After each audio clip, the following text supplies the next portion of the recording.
Well, it's okay. I mean, oh, you suck. No, you know, the honest answer to that is, you know, our success is really based on you guys.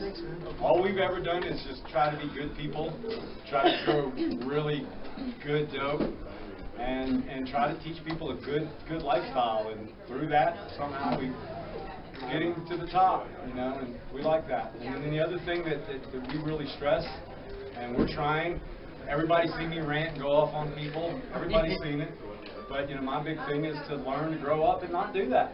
You know, let's all get along. Let's not pick on each other, fight with each other, and infighting and all that shit. Let's all be. We had a whole world against us. That's right. That's right. But we certainly don't need to be, you know, I'm fucking butt's better than yours, your method's better than yours. It's not like that. We're all a big family. So that's how I look at it. Right on.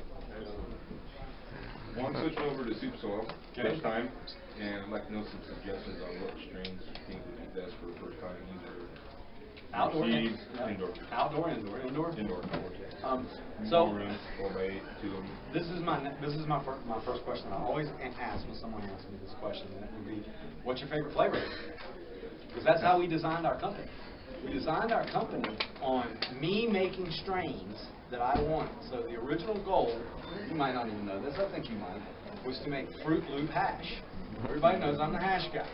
So I was like, well, I want a hash that tastes like Fruit Loops. So I'm going to need a cherry strain, a grape strain, a lemon strain, an orange strain.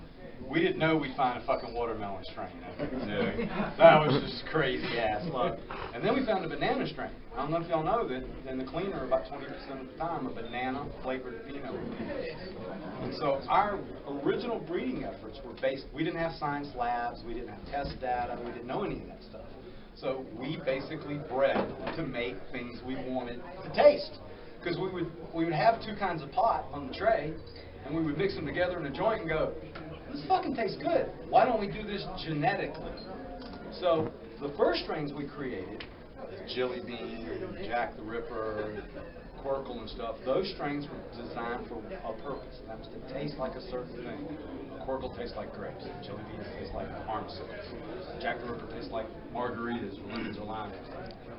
But now with the interim testing and test data and my new breeders, we've got just crazy stuff. It's so hard for me to recommend. I can tell you that I'm growing Doctor Who because Doctor Who tests higher in Mercium than any strain ever tested. Mercium is a terpene that's responsible for sleep, calming yourself down, the laziness part of it, the sleep part of it, and this is how I am all the time. So I need something to bring. I actually took a anti-anxiety pill this morning, so I'm actually on a sedative right now. I'm being sedative, you know. So yeah, so I'm starting to look for those strains. So it's really a matter of taste. Having said that, if you're looking for yields, we have certain strains. If you're looking for hash, we have certain strains. And if you're looking for just enjoyment, we have certain strains. For instance, Pennywise is one of our new strains, created by that man right over there. And he's hitting 13 CBD and 13 THC in the strain. But it's not a huge yielding plant. So if you're a cash cropper, it might not be your first suggestion. Right. But if you have a sick wife who needs high CBD or a sick friend who needs high CBD, it's absolutely the thing to go. So I'm not trying to be vague. We try very hard in our descriptions to describe exactly what the strain does, how it grows, and how it functions. And it's not like those old ads in the back of porn mags they just make up. We actually will change data.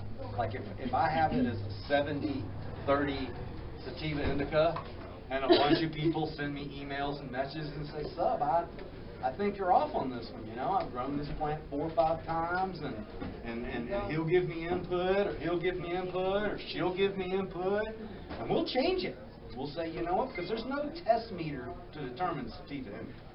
In fact, we had to go through this last week trying to determine whether Pennywise is a sativa or an indica.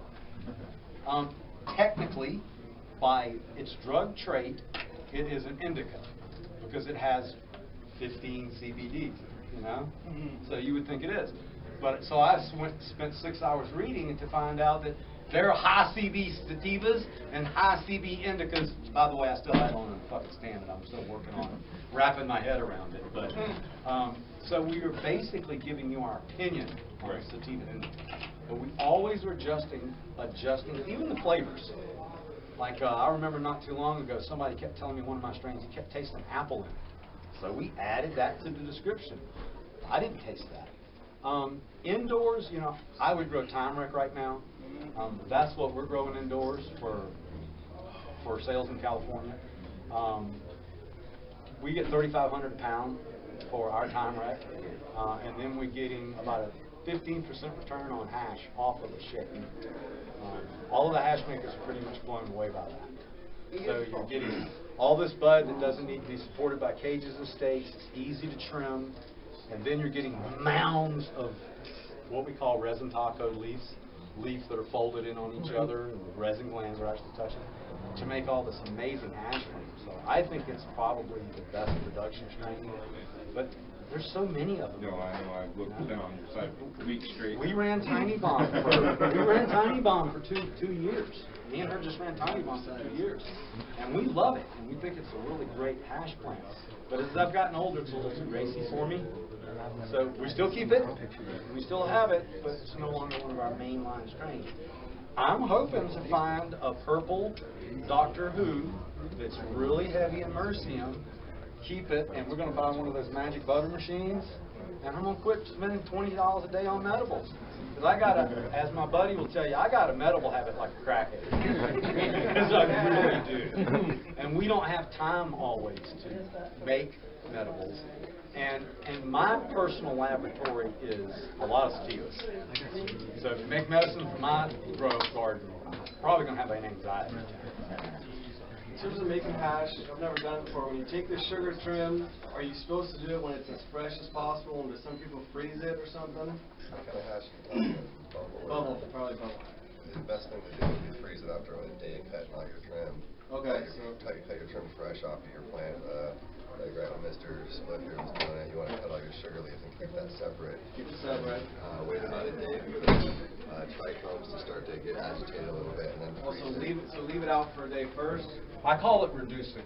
Okay. I don't like to Shrink say down a little drying. bit. I just like to say It reducing. wilts and kind of Yeah. wilts. So you can put more in your machine, Okay, so more let it resin in rest for your a day or machine. So then go into the freezer. Yeah. And then once it goes in the freezer, is there a period when it's, can you wait months later, or do you need to do it pretty soon?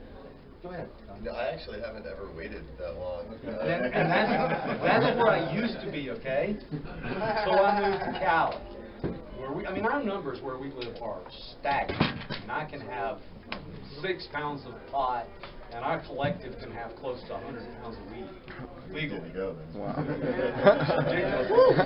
So when we lived here, it was always the case, okay, we make our bubble and we smoke it all. We didn't have to worry about oxidation. We didn't have to worry about how long it's been in the freezer. But now it starts to pile up. And to add to what Farmer said, you guys know I study all the hash makers. I literally study them all, since none of them can speak to each other. Frenchie actually brought out something that I originally didn't agree with, but I agree with now. And he tells me when we put those trichomes in the freezer, for any length of time, in his opinion, we're destroying the cell structure of the trichome. Now, originally I blew this off. But then I'm thinking, what happens to a piece of celery when you put it in the freezer for 3 days and then you take it out and try to eat it? Does it look the same? No, it doesn't. So I think he may have a valid point. So I still 100% think the best hash in the world is made from fresh frozen trim. But I do think there's a limit on, and I do think if you take that frozen trichomes and make hash out of it, its shelf life is shorter. Because you damage those trichomes. Does everybody agree with what I'm saying? I think so, and I think it also matters what you put it in to put it in the freezer. Oh God, yeah. Yeah, How you protect it from getting freezer burn. Yeah. Ice, you start getting ice on your weed, you got a problem. I use really, really nice flat bags that seal really well, because one little hole is either A, going to dry it out, freezer burn it, or you get ice inside, and it becomes a nightmare.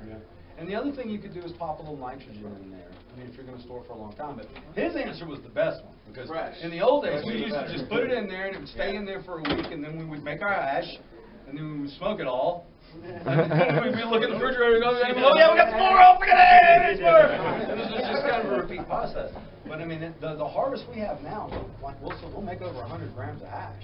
I smoke a tenth of a gram of hash now, so I don't need 100 grams of farmer hash. You know, luckily there's something you can do with that. Where I'd like to have that little. we're going to make a lot of food with it and stuff like that.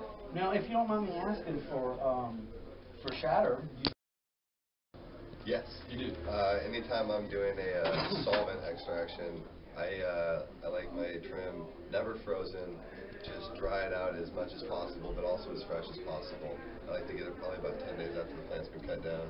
Then let it dry with the sugar leaf on there, cut it off, and then I like to get right on it pretty much. I just find it makes the blondest, nicest edge. And for the shatter, we're going for shatter. If you want that see-through, that beautiful mirror pane stuff that you saw back there, it has to be fresh. The longer the trichomes degrade on that plant, the just cloudier it's going to be, and it gets to the point where it's just going to be black and not see-through at all. Yep. And I want to say too, now with I mean, you guys have watched enough of my rant and stuff and seen the whole progression of me figuring out I actually had a disease that you guys probably don't. I'm one of only 3,000 people in America that carry this alpha-1 gene. But I still am a big believer in that we need to take care of our lungs and stuff like that. But people are going to smoke BHO. I know this for a fact. So we do need people out there the right way to do it. That's right. That's just all there is to it. I mean, we can't ignore it. It has to. True. So that's just. And in addition to that, if I actually had my just honest, like if I could smoke whatever I wanted, whenever I wanted, it would be bubble all day. It's amazing. It just takes way longer and